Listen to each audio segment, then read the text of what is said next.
আসসালামু আলাইকুম। সংবাদে আপনাদের সবাইকে স্বাগতম জানাচ্ছি আমি নুসরাত। শুরুতেই সংবাদ শিরোনাম।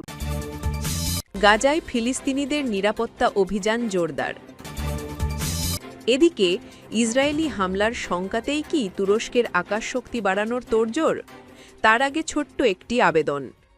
এক মুহূর্ত ভাবুন, যে গাজায় একসময় ছিল শিশুর হাসি, আজ সেখানে টহল দেয় বন্দুকধারী।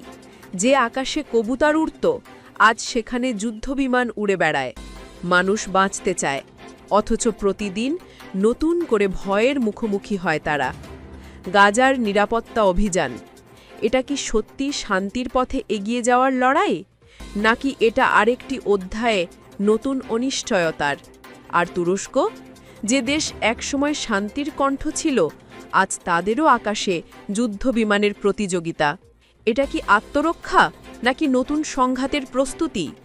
আপনার কি মনে হয়, এই সব কিছুই কি আমাদের সামনে নতুন এক যুদ্ধের ছায়া ফেলছে না? আপনার মতামত নিচে কমেন্টে লিখে জানান। আর যদি মনে করেন বিশ্বের এমন সত্য খবর জানা দরকার, তাহলে এখনই সাবস্ক্রাইব করুন, কারণ প্রতিটি নিউজ শুধু খবর নয়, এটা আমাদের ভবিষ্যতের প্রতিচ্ছবি। চলুন বেশি কথা না বাড়িয়ে বিস্তারিত জেনে নিই। গাজায় ফিলিস্তিনিদের নিরাপত্তা অভিযান জোরদার। ইসরায়েলের সঙ্গে সংশ্লিষ্ট গাজার অভ্যন্তরের মিলিশিয়া ও অস্ত্রধারী গ্যাংয়ের বিরুদ্ধে নিরাপত্তা অভিযান জোরদার করছে ফিলিস্তিনি স্বাধীনতাকামী সংগঠন হামাস। এই অভিযানের লক্ষ্য পুরো অঞ্চলে পূর্ণ নিয়ন্ত্রণ ও স্থিতিশীলতা পুনঃপ্রতিষ্ঠা করা। গাজার স্বরাষ্ট্র মন্ত্রণালয়ের একজন সিনিয়র নিরাপত্তা সূত্র জানিয়েছে, হামাস শিগগিরই তাদের সবচেয়ে বড় অভিযান শুরু করবে সেসব অস্ত্রধারী গ্যাংগুলোকে ভেঙে দেওয়ার জন্য, যারা এখনও ইসরায়েলের সঙ্গে কাজ করছে। অক্টোবর 10 তারিখের যুদ্ধবিরতির পর থেকে হামাসের বাহিনী সক্রিয়ভাবে এই মিলিশিয়াদের লক্ষ্যবস্তু করছে, যার মধ্যে গাজা সিটির কুখ্যাত দুগমুশ গোত্র আছে। তবে কিছু মিলিশিয়া এখনও ইসরায়েলের নিয়ন্ত্রণাধীন এলাকায় কার্যক্রম চালাচ্ছে, বিশেষ করে পূর্ব রাফার ইয়াসির আবু শাবাব নেতৃত্বাধীন তথাকথিত পপুলার ফোর্সেস এবং উত্তর গাজার আশরাফ আল মানসির নেতৃত্বাধীন পপুলার আর্মি। এই গোষ্ঠীগুলোকে সহযোগী হিসেবে চিহ্নিত করা হয়েছে, যারা ইসরায়েলি সেনাবাহিনী থেকে অস্ত্র, অর্থ এবং লজিস্টিক সহায়তা পেয়ে থাকে। নিরাপত্তা কর্মকর্তা জানান, দখলকারী সেনাদের সঙ্গে সহযোগিতা চালানো গ্যাং সদস্যের সংখ্যা এখন গাজা জুড়ে কয়েক শতকেই সীমাবদ্ধ। তিনি বলেন, এই গোষ্ঠীগুলো অপহরণ, হত্যাকাণ্ড, ধ্বংসযজ্ঞ এবং ইসরায়েলি সেনাবাহিনীকে সশস্ত্র সুরক্ষা দিয়ে আসছে। গোয়েন্দা তথ্য বলছে, এসব মিলিশিয়া এবং ইসরায়েলি সেনাবাহিনীর মধ্যে সমন্বয় রয়েছে। ইসরায়েলি সেনাবাহিনী স্বীকার করেছে, হামাস তাদের থেকে প্রত্যাহার করা এলাকায় পুনরায় নিয়ন্ত্রণ প্রতিষ্ঠা করেছে। স্থানীয় মিলিশিয়াগুলো পরাজিত হয়েছে, তবে ব্যতিক্রম আবু শাবাব গ্রুপ। স্বরাষ্ট্র মন্ত্রণালয়ের ওই সূত্র বলছে, উত্তর এরেজ ক্রসিংয়ের কাছে সক্রিয় আল মানসিরের পপুলার আর্মি সবচেয়ে দুর্বল গোষ্ঠী এবং ঘনিষ্ঠ ইসরায়েলি সুরক্ষার অধীনে কাজ করছে, যা হামাসের জন্য তাদের সরাসরি মোকাবিলা করা জটিল করছে। এদিকে ইসরায়েলি হামলার শঙ্কাতেই কি তুরস্কের আকাশশক্তি বাড়ানোর তোড়জোড়? নিজেদের আকাশশক্তি আরও জোরদার করতে মরিয়া তুরস্ক। ইসরায়েলের মতো আঞ্চলিক প্রতিদ্বন্দ্বী থেকে পিছিয়ে থাকতে নারাজ রিসেপ তাইয়েব এরদোয়ানের দেশ। ইউরোপীয় অংশীদার ও যুক্তরাষ্ট্রের কাছে দ্রুত উন্নত যুদ্ধবিমান পাওয়ার প্রস্তাব দিয়েছে আঙ্কারা। আলোচনার যুক্ত সূত্রগুলি রয়টার্সকে এই তথ্য জানিয়েছে। ন্যাটো সদস্য তুরস্কের সামরিক বাহিনী জোটের মধ্যে দ্বিতীয় বৃহত্তম। গত কয়েক বছরের মধ্যে পশ্চিমা দেশগুলির সাথে তাদের সেরা সম্পর্ককে কাজে লাগাতে চাইছে দেশটি। নিজেদের বিমানবহরের সাথে 40টি ইউরোফাইটার টাইফুন যুক্ত করতে চাইছে তুরস্ক, যার জন্য তারা গত জুলাইয়ে একটি প্রাথমিক চুক্তি করেছিল। অন্যদিকে ওয়াশিংটনের নিষেধাজ্ঞা সত্ত্বেও আঙ্কারা যুক্তরাষ্ট্রের তৈরি F-35 জেটও পেতে চাইছে। মধ্যপ্রাচ্যের সবচেয়ে উন্নত সামরিক শক্তি ইসরায়েল, যারা শত শত F-15, F-16 ও F-35 ফাইটার জেটের মতো মার্কিন যুদ্ধবিমান ব্যবহার করছে।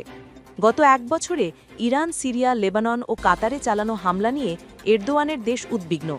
এই হামলাগুলি তুরস্কের কিছু গুরুত্বপূর্ণ দুর্বলতা প্রকাশ করে দিয়েছে। কর্মকর্তারা বলছেন, এর ফলে সম্ভাব্য যে কোনো হুমকি মোকাবিলা করতে এবং অরক্ষিত না থাকতে দ্রুত আকাশশক্তি বাড়ানোর জন্য আঙ্কারা জোর প্রচেষ্টা শুরু করেছে। তুর্কি প্রেসিডেন্ট এরদোয়ান গাজা এবং মধ্যপ্রাচ্যের অন্যান্য স্থানে ইসরায়েলের হামলার কঠোর সমালোচনা করেছেন। এক সময়ের উষ্ণ সম্পর্ক এখন তলানিতে এসে ঠেকেছে। অন্যদিকে ইসরায়েলের প্রধানমন্ত্রী বেঞ্জামিন নেতানিয়াহু সতর্ক করেছেন, তুরস্কের সামরিক ঘাঁটি, বিদ্রোহী মিত্রদের সমর্থন এবং সিরিয়ায় সেনাবাহিনীর জন্য সমর্থন ইসরায়েলের জন্য হুমকি সৃষ্টি করেছে। এছাড়াও তুরস্কের কাছে একটি প্রতীকী কিন্তু সংবেদনশীল হুমকি হল গ্রিস, যারা আগামী 3 বছরের মধ্যে এক ব্যাচ উন্নত F-35 পাওয়ার আশা করছে। অতীতে এই দুই ন্যাটো সদস্য রাষ্ট্রের বিমানগুলি এজিয়ান সাগরের ওপর বিক্ষিপ্ত ডগ ফাইটে জড়িয়েছে। টাইফুন বিমানের জন্য তুরস্ক, ব্রিটেন এবং অন্যান্য ইউরোপীয় দেশগুলির সাথে একটি চুক্তির কাছাকাছি রয়েছে। এই চুক্তির মাধ্যমে তারা দ্রুত তাদের তাৎক্ষণিক চাহিদা মেটাতে পূর্ববর্তী ক্রেতা কাতার ও ওমানের কাছ থেকে 12টি পুরনো বিমান পাবে, যদিও পরবর্তীতে তারা নতুন বিমান নেবে। বিষয়টি সম্পর্কে অবগত একটি সূত্র অনুসারে ইউরোফাইটার কনসোর্টিয়ামের সদস্য ব্রিটেন, জার্মানি, ইতালি ও স্পেন এই সেকেন্ড হ্যান্ড বিমান বিক্রির প্রস্তাব অনুমোদন করবে, যেখানে চূড়ান্ত ক্রয় চুক্তি সাপেক্ষে তারা আগামী বছরগুলিতে তুরস্ককে 28টি নতুন যুদ্ধবিমান সরবরাহ করবে। প্রেসিডেন্ট এরদোয়ানের বুধবার ও বৃহস্পতিবার কাতার ও ওমান সফরে এই প্রস্তাব নিয়ে আলোচনা করার কথা রয়েছে, যেখানে বিমানের সংখ্যা, মূল্য নির্ধারণ ও সময়সীমা প্রধান আলোচ্য বিষয়। সূত্রগুলি বলছে, চুক্তি চূড়ান্তভাবে সই হবার সময় এরদোয়ানের পরবর্তীতে ব্রিটিশ প্রধানমন্ত্রী কিয়ার স্টারমার ও জার্মান চ্যান্সেলর ফ্রেডরিক মের্জকে আতিথেয়তা দেওয়ার কথা রয়েছে। জার্মানির পররাষ্ট্রমন্ত্রী জোহান ভাডেফুল আঙ্কারা সফর শেষে জানিয়েছেন, বার্লিন তুরস্কের যুদ্ধবিমান কেনার বিষয়টি সমর্থন করে। এদিকে অত্যাধুনিক F-35 পাওয়ার বিষয়টি আঙ্কারার জন্য আরও কঠিন।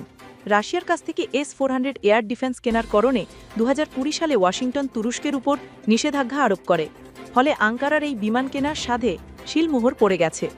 গত মাসে প্রেসিডেন্ট ডোনাল্ড ট্রাম্পের সাথে হোয়াইট হাউসের বৈঠকে এরদোয়ান এই বিষয়ে কোনো অগ্রগতি করতে পারেননি, কিন্তু তুরস্ক এখনও দুই নেতার ভালো ব্যক্তিগত সম্পর্ক এবং গাজার যুদ্ধবিরতি চুক্তিতে হামাসকে রাজি করাতে এরদোয়ানের সাহায্যকে কাজে লাগিয়ে শেষ পর্যন্ত একটি চুক্তি করার লক্ষ্য রাখছে। আঙ্কারা একটি পরিকল্পনা প্রস্তাব করার কথা ভাবছে, যার মধ্যে নিষেধাজ্ঞা পাশ গিয়ে মার্কিন প্রেসিডেন্টের বিশেষ ছাড় অন্তর্ভুক্ত থাকতে পারে, যাতে S-400 সমস্যার সমাধান এবং F-35 ক্রয়ের পথ তৈরি হয়।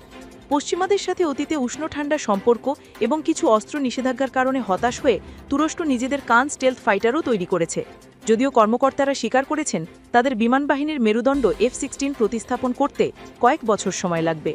তুর্কি বিমানবাহিনীর প্রাক্তন ব্রিগেডিয়ার জেনারেল ইয়াঙ্কি বাক্সিওলু বলেন, তুরস্ককে কান, ইউরোফাইটার ও F-16 জেটের পরিকল্পনা দ্রুত করতে হবে। তিনি প্রকল্প ব্যবস্থাপনার ব্যর্থতাকে দায়ী করে বলেন, বর্তমানে আমাদের আকাশ দীক্ষা ব্যবস্থা কাঙ্ক্ষিত পর্যায়ে নেই।